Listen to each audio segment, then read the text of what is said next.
स्वस्ति श्री गणेशाय नमः। ओम स्वस्ति श्री राधा कृष्ण चरण कमलेभ्यो नमः। लंबोदरं परम सुंदरमेकदंतं रक्तांबरं त्रिनयनं परमं पवित्रम् उद्यद्दिवाकरकरो ज्वलकायकान्तं विघ्नेश्वरं सकलविघ्नहरं नमामि। हरे राम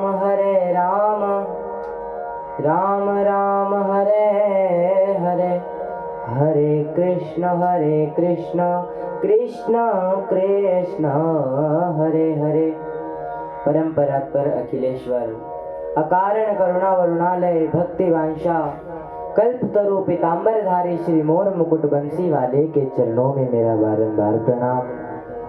परम आराध्य लाडली श्री वृषभानुनंदिनी किशोरी जी श्री राधा रानी के चरणों में मेरा बारंबार प्रणाम।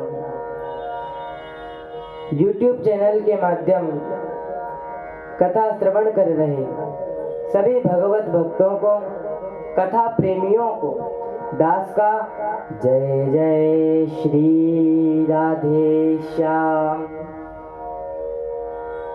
हरि शरणम हरि शरणम हरि शरणम। बड़ा ही सौभाग्य का आज विषय है।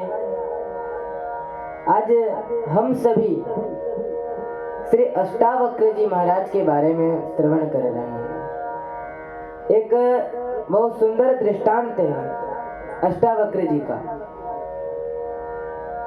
एक बार राजा जनक ने प्रश्न करा समस्त ब्राह्मणों से,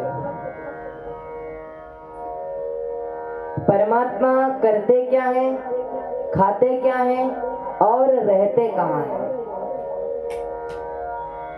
अब महाराज और इन्हीं 3 प्रश्नों के साथ में एक शर्त भी रखी कि जो उत्तर देगा इन 3 प्रश्नों का,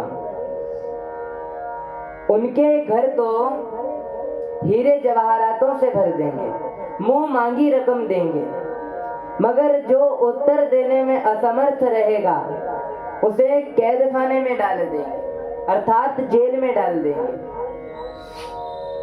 अब महाराज कई तो डर के मारे आए नहीं और कई ऐसे थे जिनको अपने आप पर विश्वास था, वे सब लोग आ गए। अब हुआ क्या, राजा जनक ने प्रश्न करे, कोई भी उत्तर नहीं दे पाया। उत्तर तो सभी ब्राह्मणों ने दिए, मगर राजा जनक को संतुष्टि हो ऐसा उत्तर किसी ने नहीं दिया। अब उसी गांव में अष्टावक्र जी का आगमन हुआ। द्वार पर अष्टावक्र जी आए। अष्टावक्र जी 8 जगहों से तेड़े थे। अष्टावक्र जी आए, उन्हें याद आया कि उन्हें तो राजा जनक के प्रश्नों का उत्तर देना था। अब द्वार पर आए, द्वारपालों ने रोक दिया और बोले कहाँ जाना है महात्मा, किससे मिलने आए हो? बोले मैं राजा जनक से मिलने आया हूँ और राजा जनक के प्रश्नों का उत्तर देना है। अब क्या हुआ भक्तों, द्वारपाल दौड़े दौड़े गए और राजा से कहने लगे कि राजन एक महात्मा आए हैं और कहते हैं कि आपके प्रश्नों का उत्तर देंगे। बोले अच्छा, हमारे प्रश्नों का उत्तर बुलाइए। आज राजा जनक ने अष्टावक्र जी को बुलाया, मगर बैठने के लिए कोई आसन नहीं दिया। उनके अंदर ऐसी कोई भावना नहीं थी कि इन्हें खड़ा रखेंगे। उन्होंने इस विषय में कुछ सोचा ही नहीं, सिर्फ आते ही उनसे प्रश्न कर लिया।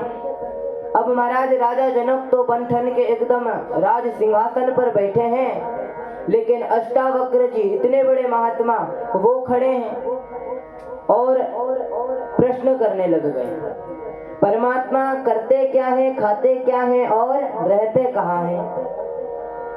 अब महाराज अष्टावक्र जी तो संत महात्मा हैं।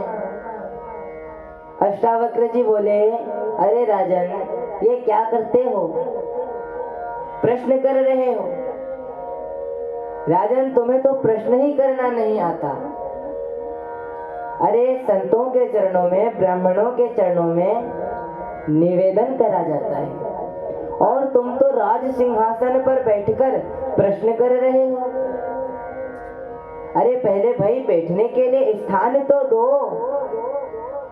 राजा जनक महाराज तुरंत अपने सिंहासन से खड़े हो गए और अपने सिंहासन पर अष्टावक्र जी को बैठा दिया और स्वयं उनके चरणों में बैठ गए। अब महाराज क्या होता है,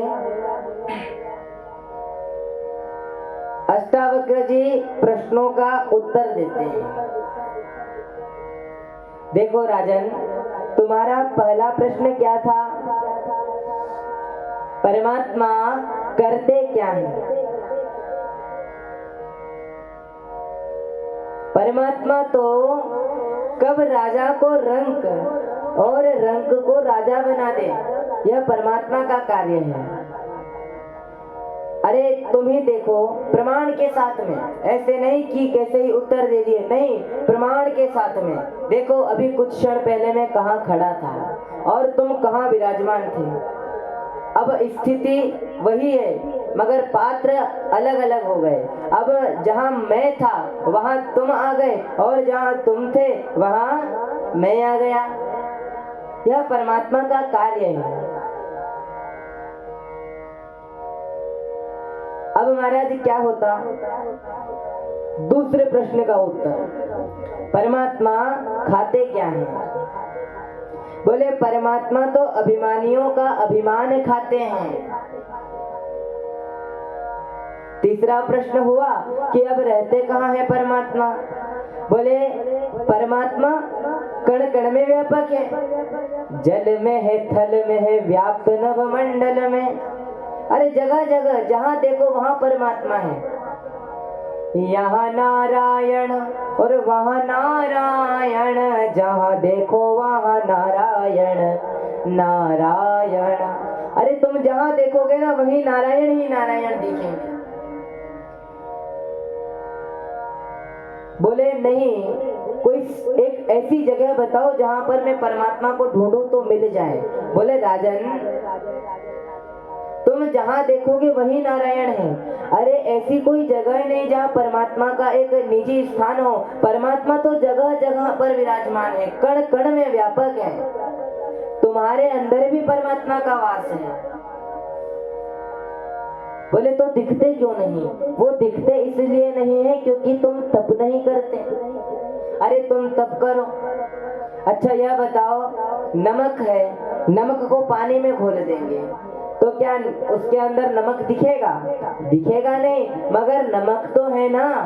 अब वो नमक अलग कैसे करेंगे, उसमें से नमक निकालेंगे कैसे? जब हम उसका तप करेंगे, उसे तपाएंगे, क्या होगा ना, भाप बनकर पानी तो उड़ जाएगा और नमक नमक रह जाएगा, है ना। ऐसे ही तुम तप करो, अपने आप को ऐसा बनाओ कि परमात्मा तुम्हें इन नग्न आंखों से दिखने लग जाए। लेकिन सत्य बात यह है कि इन नग्न आंखों से परमात्मा नहीं दिखते, हृदय से देखना पड़ता है।